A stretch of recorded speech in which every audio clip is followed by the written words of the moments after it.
너는 또 내 하나님 여호와 앞에 아르베기를 내 조상은 방랑하는 아람 사람으로서 애굽에 내려가 거기에서 소수로 거류하였더니 거기에서 크고 강하고 번성한 민족이 되었는데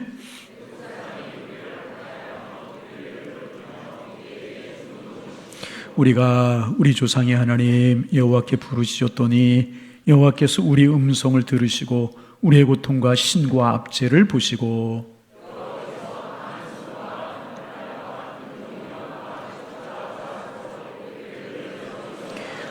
이곳으로 인도하사 이 땅과 젖과 꿀이 흐르는 땅을 주셨나이다.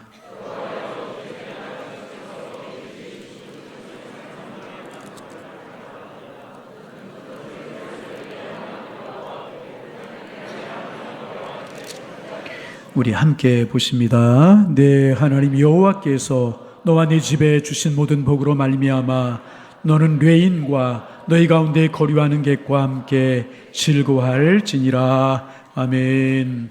할렐루야. 2023년 추수감사 주일입니다.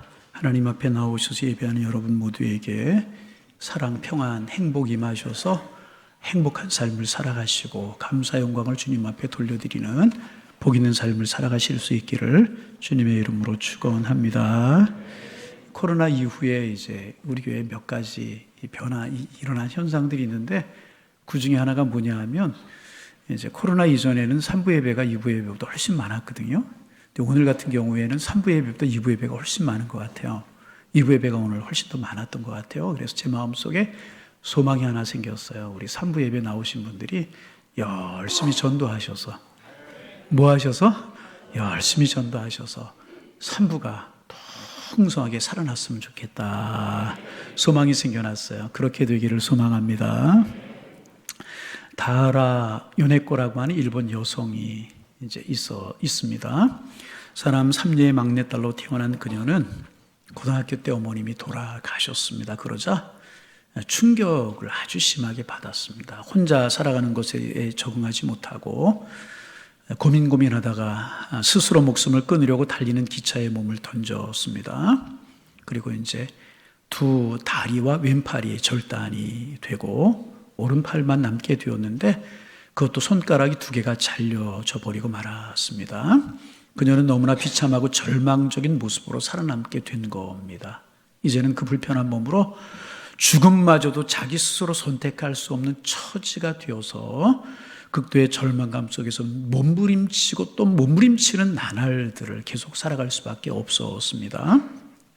그러던 어느 날 한 신학생이 병원으로 병문안을 왔습니다. 그 청년은 여러 번에 걸쳐서 요네코를 찾아와서 간절한 마음으로 기도해 주었고 간절한 마음으로 그녀에게 예수 그리스도의 복음을 전하기 시작했습니다. 하나님은 살아계십니다. 예수님은 우리의 구주이시고 우리의 죄를 위해 십자가에 달려 돌아가셨습니다. 그를 믿기만 하면 내가 장애를 가졌든지 건강하든지 어떤 삶을 살았든지 문제가 아니고 하나님의 자녀로 삼아 주십니다.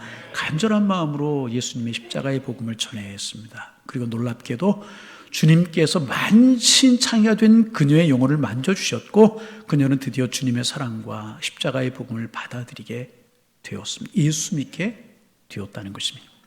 그리고 얼마 지나지 않아서 복음을 전해주었던 기도했던 그 청년이 요네코에게 청혼을 하게 됩니다.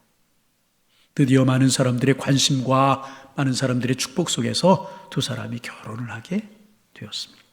그리고 두 자녀와 함께 육신의 장애를 가지고 있지 않은 사람보다도 더 행복하게 살아왔습니다. 교회를 남편과 함께 개척을 해서 목회를 하면서 바쁜 일정을 지내면서도 세계 곳곳을 다니면서 하나님의 말씀과 하나님의 말씀의 위로가 필요한 사람들을 찾아다니면서 간증하면서 주님의 복음을 전하면서 살아왔습니다. 그리고 요네코 사모가 장애를 가진 그 요네코가 책을 한 권 썼어요. 그 책의 제목이 뭐냐 하면 산다는 것은 황홀하다. 산다는 것은 황홀하다. 두 다리가 없어요. 한쪽 팔이 없어요. 남은 한 손마저 손가락이 3개밖에 없는 여인이 산다는 것이 황홀하다. 비록 장애인이 되었지만 하나님의 크신 은혜를 깨닫고 하나님 앞에 감사하며 사는 하루하루의 삶이 정말 행복해서 나는 사는 것이 날마다 행복하다, 황홀하다. 사는 것이 황홀하다. 이렇게 고백을 하고 있는 것입니다. 우리는 건강한 육신을 가지고 살고 있으면서도 때때로 감사할 줄 모르고 살고 있지 않습니까? 늘 주님의 보호하심과 은혜 가운데 살면서도 기뻐할 줄 모르고 감사할 줄 모르고 살고 있는데 윤회권은 그런 심한 중증장애를 가진 몸으로 산다는 것이 황홀하다. 이렇게 고백을 하며 살고 있는 것입니다. 오늘 본문은 애굽에서 종살이를 하던 이스라엘 백성들이 하나님의 은혜로 출애굽을 하게 되었습니다. 광야 생활하고 이제 광야 생활이 거의 끝나갈 무렵이 되었습니다. 그래서 그들의 지도자였던 모세가 저 가나안 땅을 바라보면서 이스라엘 백성들에게 마지막 설교를 한, 그래서 고별 설교를 라고 그렇게 부릅니다. 마지막 고별 설교를 한 그 설교 가운데 결론 부분에 해당하는 그러한 내용입니다. 그래서 하나님의 백성들이 앞으로 가나안 땅에 들어가게 될 것인데, 가나안 땅에 들어가게 되면 농사를 짓게 될 것이고 그러면 수확을 거두게 될 것인데, 그 수확을 거두게 되면 어떻게 해야 되는가 하는 것을 가르쳐주고 있는 내용이 오늘 본문인 것입니다. 그리고 모세가 가르친 핵심적인 내용은 무엇이냐? 그 핵심적인 내용은 첫 수확, 만물, 그것을 가져도 하나님 앞에 제물로 드리면서 하나님의 은혜에 감사하라 하는 것이었습니다. 그 첫 열매를 거두거든, 곡식을 거두거든, 열매를 거두거든 감사의물을 가지고 나와서 순간마다 함께 하시고 때마다 지키시고 인도하신 하나님의 구원의 손길, 그 은혜를 기억하면서 하나님 앞에 감사하라 하는 내용이었다는, 그런 내용을 지금, 그런 내용 중에 마지막 부분이 오늘 우리가 읽은 그런 내용인 것입니다. 모세가 지금 이스라엘 백성들에게 마지막 설교를 하면서 결론으로 하나님의 은혜에 감사하라 결론을 내리고 있습니다. 그리고 하나님의 은혜에 감사하는 것으로 그의 설교의 결론을 내리고 있는 것은 이스라엘 백성들에게 과거로부터 지금까지 은혜를 베푸신 하나님께서 오늘도 동일한 은혜를 베풀어 주신다 하는 사실을 깨닫게 하고, 또 그 하나님께서 앞으로 은혜 가운데서 우리를 살도록 인도하실 것을 확실히 믿게 그들에게 믿음을 심어주기 위해서 이 설교를 하고 있는 것입니다. 그러므로 우리는 이스라엘 백성들이 약속의 땅 가나안에 들어가서 그 땅의 첫 소산물을 하나님께 바치면서 감사라고 하는 이 모세의 말씀 속에서 하나님의 백성들이 우리가 이 추수감사주의를 지내면서 어떤 감사를 하나님 앞에 드려야 되는지, 우리가 하나님 앞에 드려야 될 감사의 내용이 무엇인지 하는 것을 배우게 되는 것입니다. 여러분, 추수감사주의를 지내면서 여러분은 어떻게 감사하시겠습니까? 어떤 감사를 하나님 앞에 드리시겠습니까? 먼저 하나님께서는 본문을 통해서 우리가 진정으로 하나님의 은혜에 감사하려고 하면 하나님의 은혜를 잊지 말아야 된다, 그렇게 말씀하고 계십니다.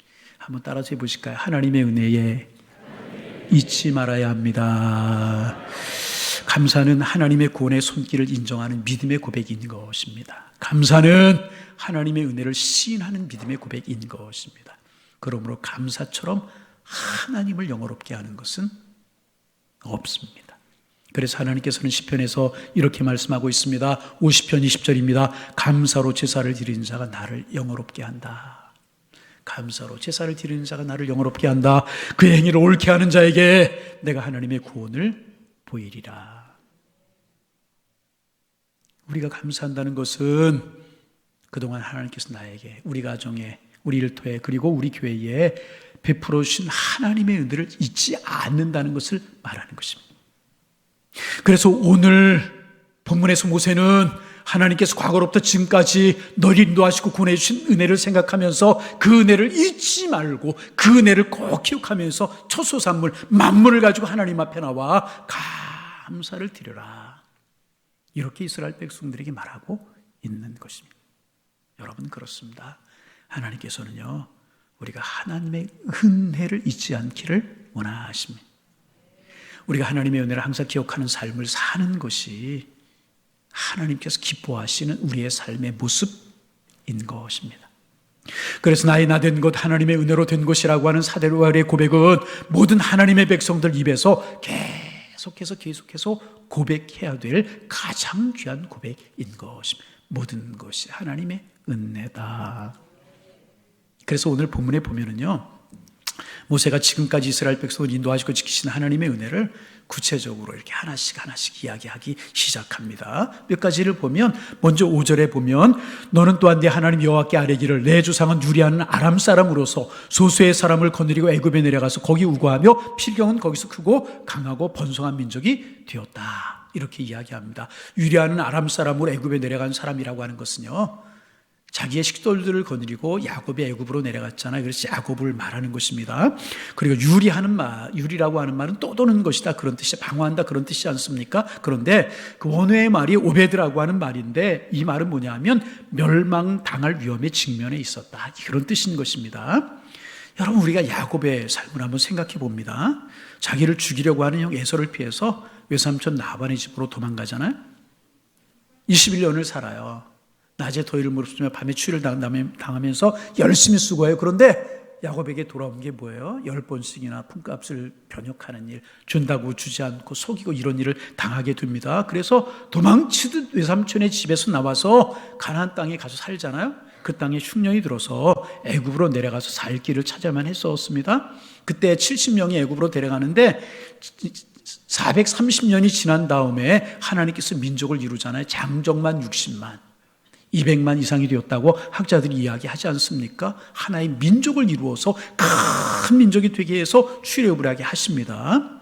이것은 아브라함에게 약속하셨던 큰 민족을 이루고 내 이름을 창대케 하리라고 하신 약속의 말씀이 성취되게 된 것이라, 하나님이 그 약속의 말씀을 이루어 주셨다는 것입니다. 그리고 이스라엘 백성들 이 일을 생각할 때마다 감격하지 않을 수 없었다는 것입니다. 그래서 그 은혜에 감사하라는 것입니다. 결국 본문 5절에서 모세는 유리하며 방어하던 이스라엘 백성들을 하나님께서 큰 은혜를 베풀어 주셔서 크고 강한 백성, 번성한 백성으로 그들을 인도해 주셨다는 것입니다. 이 일을 상기시키고 이 일을 기억하라고 모세가 말하고 있는 것입니다. 그런가 하면 6절에서 8절에 보면 그런 힘들고 어려웠던 고난의 시절에 하나님께서 어떻게 구체적으로 저들을 구원하시고 인도하셨는가 하는 것을 구체적으로 설교하고 있습니다. 그리고 저들이 당했던 그 역경을 모세는 오는 본문 7절에서 세 가지 단어로 압축하고 있습니다. 제가 7절 읽어봅니다. 우리가 우리의 조상의 하나님 여호와께 부르셨더니 여호와께서 우리의 음성을 들으시고, 그 다음입니다. 우리의 고통과 신음과 압제를 아감하셨다. 고통이라고 말하고 있습니다. 고통이라고 하는 말은 온이라고 하는 원어인데 물질적인 가난으로부터는 정신적인 고통을 말하는 거예요. 그렇게 물질로 정신적으로 고통을 당했다는 것입니다. 그리고 이제 신고라고 하는 말은 야말이라고 하는 말인데 아주 심한 육체적인 노동으로 인한 고통을 말하는 것입니다. 그 다음에 압제, 라츠라고 하는 말을 사용하고 있는데 이는 권세를 가진 자들로부터 인권을 유린당하고 폭력을 당하는 억울함, 그러니까 사회적인 고통을 나타내는 그런 단어인 것입니다. 이스라엘 백성들이 그런 고통과 고난을 당했다는 것입니다. 그런데 여러분, 이 세 가지 고통, 신고, 압제라고 하는 이 말은요, 온 인류가 지금도 겪고 있는 보편적인 고통을 말하는 거예요. 육체적인 고통, 정신적인 고통, 사회적인 고통을 대변하는 그런 단어들인 것입니다. 모세는 이렇게 애굽에 종살이하고 노예 생활하는 이스라엘 백성들의 고통을 친히 보시고 하나님께서 펴신팔과 능하신 손으로 큰 이적과 기사를 일으켜 그들을 구원해 주시고 마침내 약속의 땅 가나안에 들어가서 젖과 꿀이 흐르는 땅에 들어가셔서 그들을 살게 하셨다는 것입니다. 그러니 너희들은요, 그 은혜를 잊지 말아야 된다. 지금 이스라엘 백성들이 그렇게 권면하면서 설교하고 있는 것입니다. 그래서 하나님의 은혜가 이렇게 알게 모르게 언제나 우리를 감싸고 있다는 것을 알았던 또 믿음의 족장 이삭이라고 하는 사람은요, 창세기 27장 28절에서 하나님은 하늘의 이슬 같은 분이시다. 다시 하나님은 하늘의 이슬 같은 분, 그렇게 고백하고 있어요. 이게 무슨 뜻일까? 여러분, 새벽에 나가셔서 이슬을 맞아보신 적 계십니까? 군에서 보초를 서면서 이슬을 맞아본 적이 있어요? 이슬은 비가 오는 것처럼 한꺼번에 우리를 적시잖아요. 그러나 알듯 말듯 나중에 보면은요, 우리의 온몸이 다 이슬로 촉촉하게 젖어 있는 것을 볼 수가 있어요.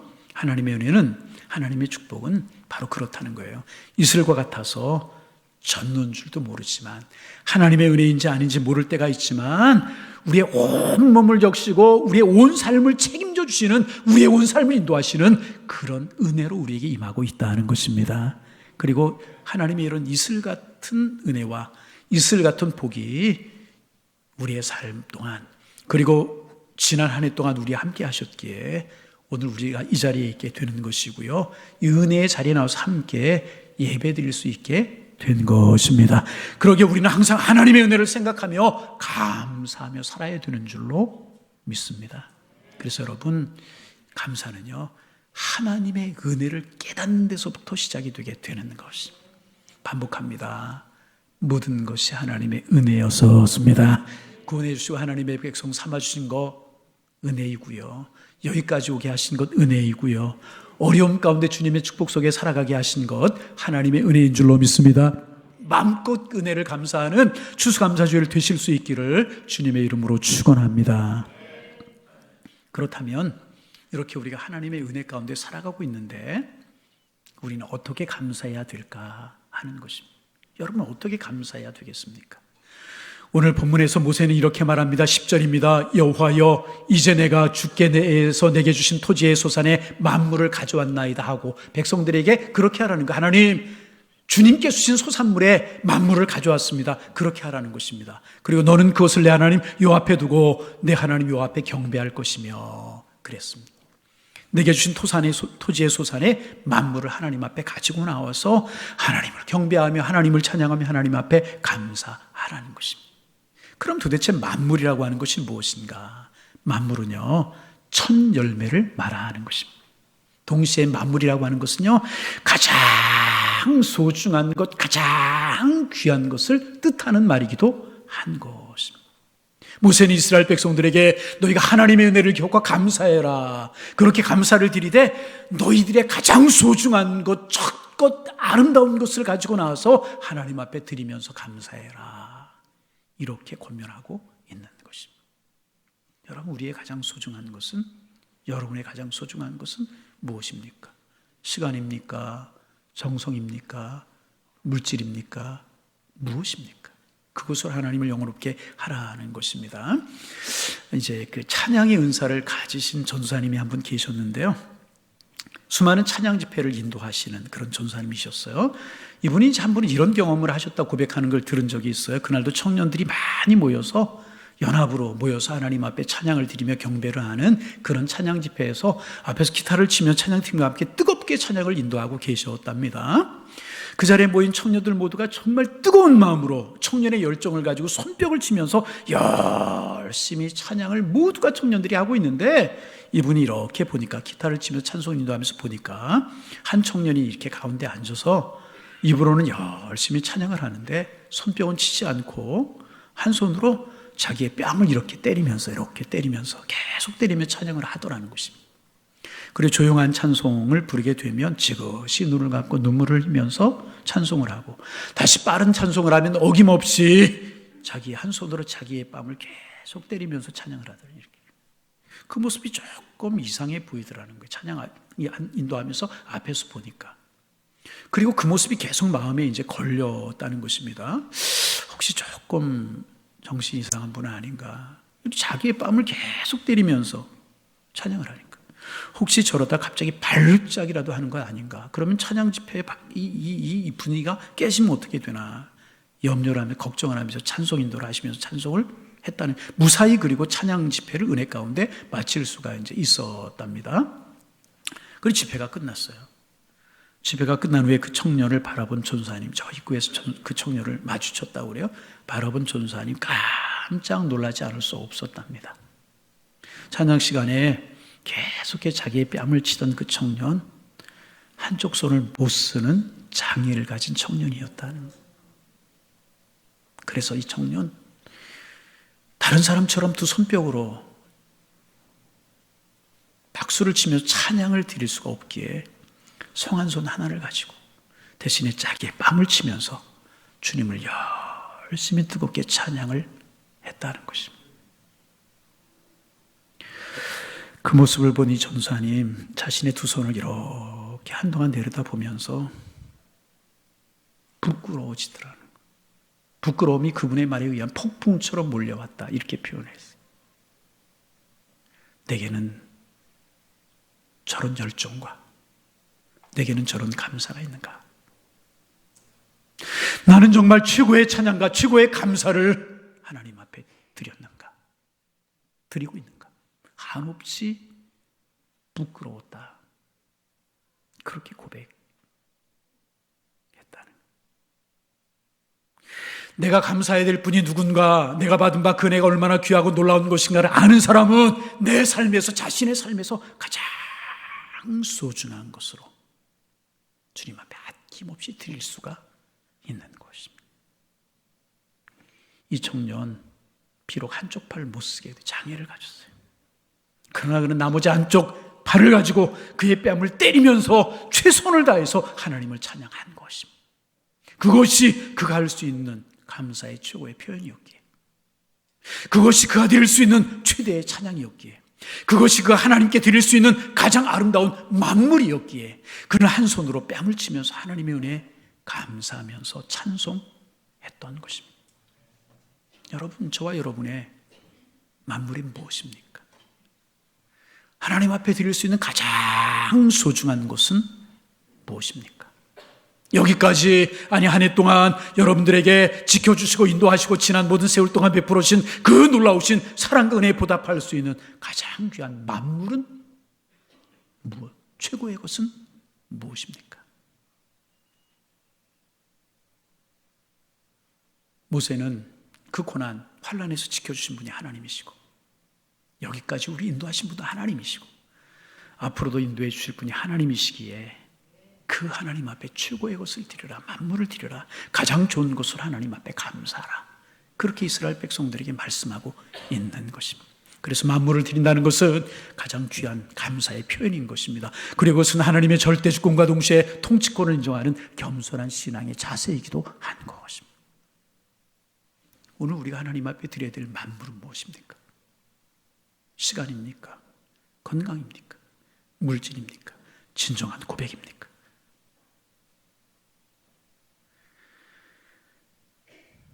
여러분, 오늘 주님께 드리고자 하는 진정 하나님께 대한 우리의 사랑과 감사를 담은 우리의 가장 아름다운 만물이 무엇입니까?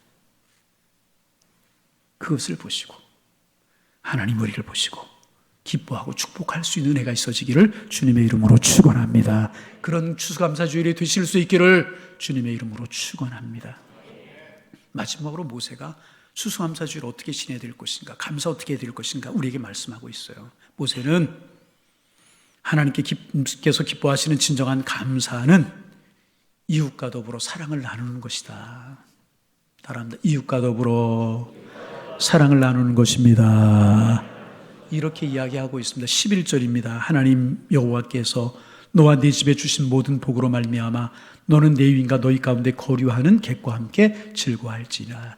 레위인과 너희 가운데 거류하는 객과 함께 즐거워할지라. 이 말씀은요, 받은 바 복을 이웃과 나누라는 거예요. 이웃과 더불어 나눌 때 감사는 비로소 말로만의 감사가 아닌 진정한 감사가 될 수 있고, 바로 그 감사가 하나님을 기쁘시게 할 수 있다 하는 말인 것입니다. 하나님께 대한 우리의 진정한 사랑과 진실한 감사의 표현, 다른 사람에 대한 사랑으로 표현이 되어야 된다.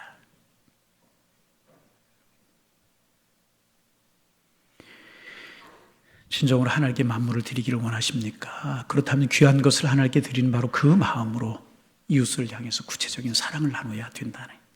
이것이 바로 너는 레위인과 너희 가운데 거류하는 객과 함께 즐거워할지니라 라고 한 말씀의 뜻인 것입니다. 받은 바 은혜를 나누는 삶을 살라. 내가 받은 은혜와 복을 이웃에게 흘러가도록 하는 것이 만물을 드리는 것과 같다, 그런 말씀. 여러분, 신약 성경에 예수님께서 하신 말씀 중에 이런 말씀 많아요. 나누며 살아라. 나누며 살아라. 미국에 있었던 작은 한 이야기를 소개합니다. 한 소년이 거리에 있는 빵집에서 빵을 훔쳐서 달아나다가 경찰에 붙들렸어요. 즉심에 소년은 넘겨져 버리고 말았습니다. 판사는 떨고 있는 소년을 내려보면서 물었습니다. 왜 너 남의 빵을 훔쳤니? 너 훔치면 안 된다는 거 몰랐니? 배가 고팠어요. 배가 고파서 빵을 훔쳤어요. 너 빵 하나 사 먹을 돈이 없었니? 소녀는 고개를 끄덕이면서 말을 잊지 못했습니다. 엄마 아빠에게 돈 달라고 해서 빵 사 먹지. 저희 집에는요, 엄마 아빠가 안 계셔요. 집에는 중풍으로 누워 계시는 할머니와 10살짜리 동생뿐이 없어요. 판사가 묻습니다. 엄마 아빠 안 계시니? 네. 아빠는 도박을 하다 구치소에 가신 지가 오래됐고요. 어머니는 그 후에 집을 나간 후에 소식이 없어요. 소녀는 더 이상 말을 잇지 못하고 눈물을 주르르 흘리고 있었습니다. 한동안 침묵으로 소녀를 바라보던 판사는 그래도 너 벌을 받아야 돼. 도둑질은 벌을 받아야 되니까. 내가 한 짓은 $5의 벌금형에 해당한다. 그러면서 벌금형을 선고했습니다. 선고를 하고 나서는 자기 주머니에 손을 넣어서 지갑을 꺼냈습니다. 지갑에서 $5짜리 지폐 한 장을 꺼냈습니다. 그리고 이렇게 말했습니다. 이 $5는 너처럼 가난하고 불쌍한 아이가 굶주림에 떨면서 거리를 헤매고 있는 동안에 나는 고급 식당에서 맛있는 음식을 먹으면서 내 배를 채우고 있었던 데 대한 나의 벌금이다. 이 $5는 내가 내는 벌금이다. 그리고 판사는 $5의 지폐를 자기의 모자에 담으면서 거기에 있었던 모인 사람들에게 이야기를 했습니다. 여러분은 어떠십니까? 여러분도 벌금을 내고 싶으시다면, 어려고 힘든 이웃들을 바라보지 못하고 나누지 못한 데 대한 벌금을 내고 싶다면 이 모자 속에 여러분이 원하시는 대로 벌금을 내십시오. 모자가 쭉 돌기 시작을 했습니다. 그 모자에, 거기에 모인 사람들 중에서 그 모자에 돈을 넣지 않은, 그 돈을 일에 빠진 사람이 한 사람도 없었다는 것입니다. 잠시 후 모자가 쭉 돌아서 판사에게 돌아온 모자 속에는요, 지폐와 동전으로 가득 차 있었습니다. 판사는 그것을 소년에게 내밀면서 말했습니다. 자, 이거 받으렴. 이 돈은 모두 내 것이다. 이 가운데 내가 훔쳤던 빵값과 벌금으로 $5만 내놓고 가지고 돌아가거라. 가지고 돌아가거라. 이때 증인석에 빵집 주인이 있었는데 그 빵집 주인이 눈물이 글썽글썽 해가지고 소년에게 다가 소년을 꽉 끌어안더라는 거예요. 눈물을 흘리면서 이렇게 이야기를 했다고 그래요. 너 내일부터 우리 집에 와서, 우리 빵가게에 와서 나를 좀 도와줄 수 있니? 물론 월급은 후하게 꼬박꼬박 내가 줄 거야. 그리고 빵은 내 마음대로 먹어도 된단다. 함께 그 자리에 있었던 모든 사람들의 가슴에는요, 형언할 수 없는 기쁨, 형언할 수 없는 감격, 형언할 수 없는 사랑이 넘쳐 흐르기 시작을 했다. 그리고 그들 모두가 바로 그 자리에서 천국을 경험할 수가 있었다는 것입니다. 여러분, 행복한 삶을 살기를 원하십니까? 받은 바 은혜를 기억하시고 그 은혜를 나누는 삶을 살아가기를 소망합니다. 소외된 이웃들 바라보는, 그럴 때 거기에 큰 은혜가 임하게 되는, 그리고 거기에 비로소 하나님께서 가장 기뻐하시는 참된 감사를 드릴 수 있는 자리가 되게 되는 것이라. 우리 사회를 돌아보면요, 그늘진 곳이 너무나 많아요. 자살로 그 생을 마감하는 사람들이 얼마나 많습니까? 더 이상 살 소망이 없어서, 삶이 너무나 고달파서, 누구 하나 자기를 돌봐주는 사람이 없어서 목숨을 스스로 끊고 있는 사람도 있고, 호미진 곳에서 눈물 짓는 사람들이 너무나 많이 있는 것이 사실입니다.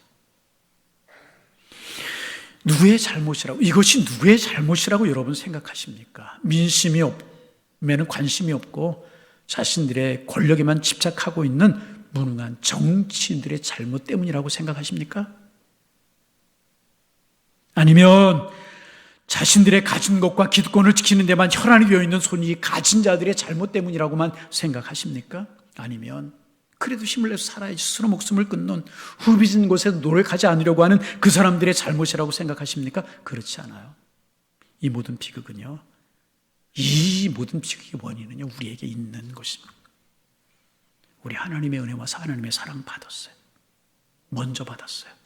그 은혜, 그 사랑 받은 우리가 그 은혜, 그 사랑 나눌 줄 모르고 우리끼리 즐거워했기 때문만은 아니겠습니까? 내가 내 옆에 있는 이웃의 아픔에 너무나 무관심했기 때문은 아니겠습니까? 한국교회가 이민족의 아픔과 고통 무관심했기 때문은 아니겠습니까?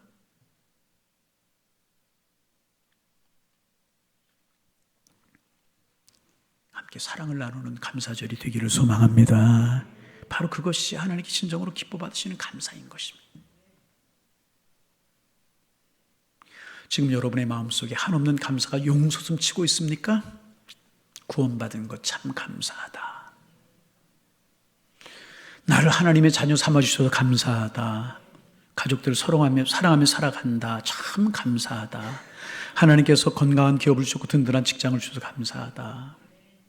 하나님께 지금도 나와 동행하시고 함께 하신다. 감사하다. 이런 감사가 내 가슴 속에 자리 잡고 용솟음쳐 오르고 계십니까? 그러면 여러분 믿으세요. 그런 여러분들 복 받은 분들이십니다.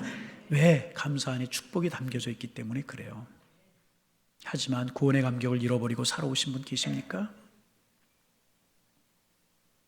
감사가 없습니까? 원망과 불평이 가득 차 있습니까? 불행한 삶. 내가 하나님의 가족 되었고 구원받았다는 사실 때문에 불평과 원망이 떠나고 한없는 감사와 기쁨이 살아나는 복된 추수감사주일이 되실 수 있기를 주님의 이름으로 축원합니다. 에베네셀의 하나님 여기까지 우리 인도하셨어요. 하나님 장래에도 인도하실 줄로 믿습니다. 최후의 심판대 앞에서 우리를 거절하지 아니하시고 버리지 아니하시고 영원한 당신의 왕국으로 우리를 인도해 줄 줄로 믿습니다. 이 사실을 믿고 하나님 앞에 감사하는 추수감사주일이 되기를 소망합니다. 최고의 것을 최선의 것을 하나님 앞에 돌려드리면서 이웃과 사랑을 나누는 추수감사주일이 되어서 부디 여러분에게 복이 되고 부디 여러분에게 축복이 되고 기쁨과 평강과 영광이 회복되는 복인 날이 다 되실 수 있기를 주님의 이름으로 축원합니다.